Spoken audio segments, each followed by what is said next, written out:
খুব সুন্দর একটা গান শুনলাম, নাটকও দেখলাম। তো এটা আমরাও জানতাম না যে লুমিন অভিনয় করতে পারে। এটা আমাদের জন্য খুব একটা নতুন অভিজ্ঞতা যে লুমিন নায়কের ভূমিকায় অবতীর্ণ হলো এবং গায়ক নায়ক দুটাই আছে, বেশ ভালো ভালো লাগলো। যাক, লুমিন বিষয়ে কিছু বলতে হয় আমাকে, যখন এখানে দাঁড়ালাম। লুমিনের সাথে আমার পরিচিত 20 বছরের বেশি হবে, বোধ হয় 20 বছরের বেশি হবে।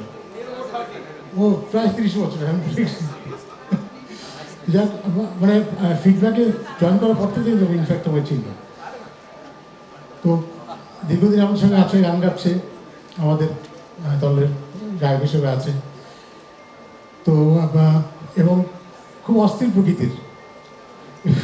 সবসময় বলতাম যে তুমি দুইটা জিনিস ফোকাস করবে, তোমার ক্যারিয়ার আর গান, এর বাইরে আর কিছু করো না। কিন্তু সবই করতো, আড্ডাবাজি এবং সব ধরনের অপকর্ম এই করে বেড়াতো।